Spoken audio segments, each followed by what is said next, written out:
Welcome to the second part of my perfume museum series, and today I'll be featuring the houses of Lanvin and Jean Patou.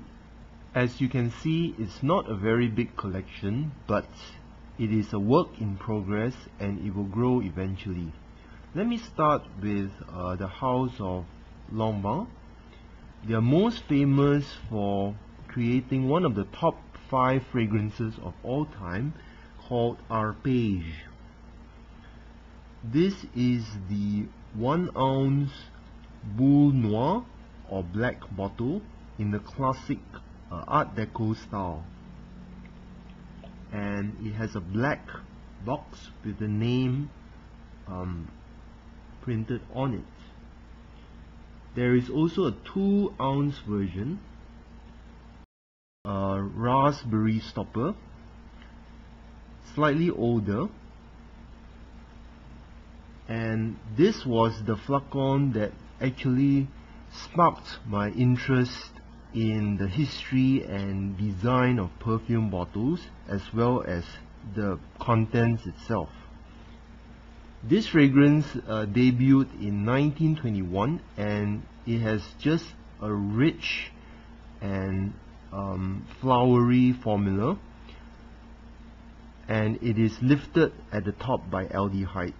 I hope to review this perfume one day. I also have more common rectangular flacon of Arpège, and this is the 1 ounce size with the seal and the guarantees sticker at the back. Other more obscure fragrances from this house include Scandal, a heavy leathery flowery fragrance that I've reviewed before, and Pretext. These 2 fragrances came out in the 1930s during the height of the Great Depression, as their names probably indicate.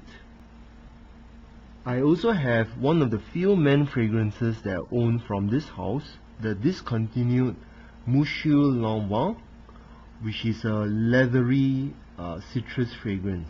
Very interesting, and I've used most of it, only a smidgen left. Okay, let's move on to the house of Jean Patou. They are most famous for their fragrance Joy, which came out in 1930 after the stock market crash, and it was created by Henri Armeyras. It has just a big jasmine and rose note that just blows you over, It's just very heavy floral. That is the favorite of many a Hollywood star. It also comes in this bijou bottle, very distinctive from this house, and this is the box for the bijou bottle.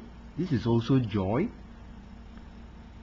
Other more obscure and now discontinued fragrances from this house include the very woody and rare 1000 or 1000 that comes in this snuff bottle, just like the black snuff bottle for Joy, and also in the bijou bottle, but this is a small sample size which I have.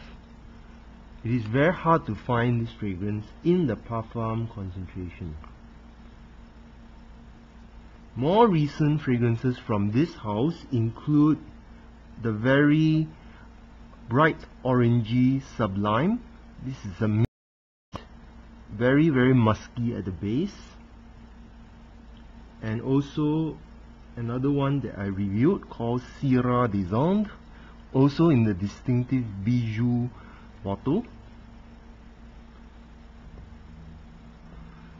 This house has a catalogue of very rare fragrances which I have not had the chance to acquire, but I have one of their most distinguished lavender creations called Moment Supreme, and this comes in the distinctive flacon that you can see over here.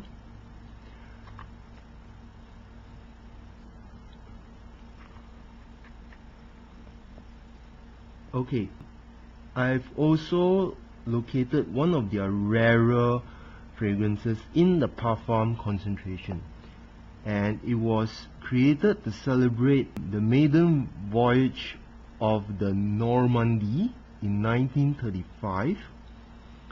This is the jewel of my Patu collection.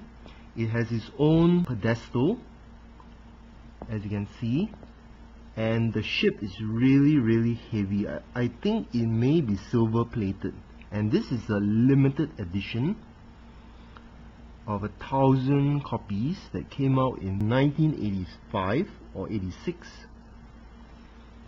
and the box is equally impressive. Silver on the outside with the logo, and it says limited edition at the back. Very beautiful flacon, and I researched a little bit. This particular flacon actually sold for $1,000 in 2004 in a Christie's auction. The original is of course much rarer. The original was given to every first class passenger during the Normandy's first maiden voyage in 1935, and the original version sold for $13,000.